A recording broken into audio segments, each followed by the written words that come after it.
Lyca production Subaskaran தயாரிப்பில் super star Rajinikanth சிறப்பு தோற்றத்தில் லால் சலாம் பிப்ரவரி 9 முதல் திரையரங்குகளில். நினைவில் நிற்கும் திருமணப்பட்டு விவாஹா தி சென்னை சில்க்ஸ்.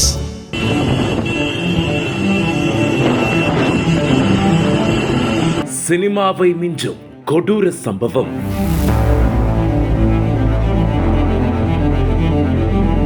காரில் சிக்கிய மாணவன். தரவென இழுத்து சென்ற டிரைவர். யாருக்கும் இந்த நிலைமை வரவே கூடாது. கண்ணீர் வடிக்கும் கன்னியாகுமரி.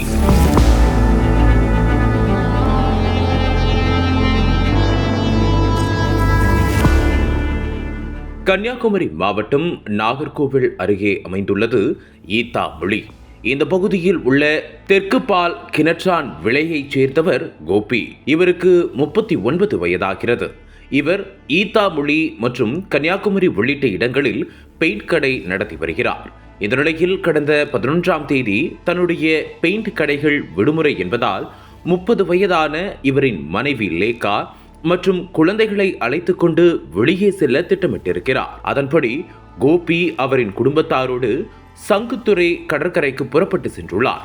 அப்போது கோபி தன்னுடைய காரை வேகமாக இயக்கியதாக சொல்லப்படுகிறது. இவ்வாறு வேகமாக சென்ற கார் ஈத்தாமொழி அருகே உள்ள செம்பொன்கரை பகுதியில் சென்றபோது காரின் முன்னால் சென்ற பைக் மீது பயங்கரமாக மோதியுள்ளது. உடனே நிலை தடுமாறி அந்த பைக் மற்றும் அதனை ஓட்டி சென்ற நபரும் பொத்தென்று கீழே விழுந்துள்ளனர். இதில் பலத்த காயமடைந்த அந்த நபர் கீழே கிடந்துள்ளார். ஆனால் அப்போதும் காரை நிறுத்தாமல் காரை தொடர்ந்து இயக்கியுள்ளார் கோபி. இதனை கவனித்த அக்கம் பக்கத்தினர் ஓடி சென்று அந்த காரை பிடிக்க முயன்றுள்ளனர். ஆனாலும் அவர் காரை நிறுத்தவில்லை.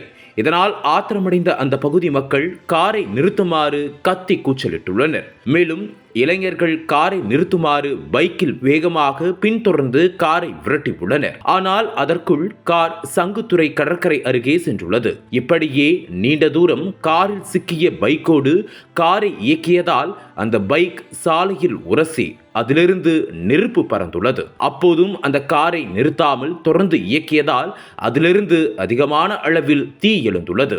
அப்போது காரின் முன்பகுதி திடீரென தீப்பிடித்து எரிந்துள்ளது. இதனால் பதறிய கோபி மற்றும் மனைவி குழந்தைகள் காரில் இருந்து தப்பி ஓடியதாக சொல்லப்படுகிறது. அதே சமயம் சுமார் 3 கிலோமீட்டர் தூரம் வரை காரில் சிக்கிக் கொண்டு சென்ற போதும் கீழே விழாத பைக்கும் அந்த நபரும் அதே தீயில் கருகி உள்ளனர். இதுகுறித்து தகவல் அறிந்த போலீசார் மற்றும் நாகர்கோவில் தீயணைப்பு வீரர்கள் சம்பவ இடத்திற்கு சென்றுள்ளனர். அப்போது காரில் பற்றி எரிந்த தீயை தீயணைப்பு வீரர்கள் தண்ணீரை பீச்சி அடித்து அணைத்துள்ளனர். அதன் பின்னர் இந்த சம்பவம் குறித்து போலீசார் நடத்திய விசாரணையில் கார் விபத்தில் சிக்கி பலியானது தெற்கு சூரங்குடி பள்ளி தெருவைச் சேர்ந்த அபுபக்கர் சித்திக் என்பவரது மகன் அஜாஸ் என்பது தெரிய வந்துள்ளது. இவர் சுண்டர்பற்றி விளை பகுதியில் உள்ள அரசு பள்ளியில் 10ஆம் வகுப்பு படித்து வருகிறார் என்பதும் தெரிய வந்துள்ளது.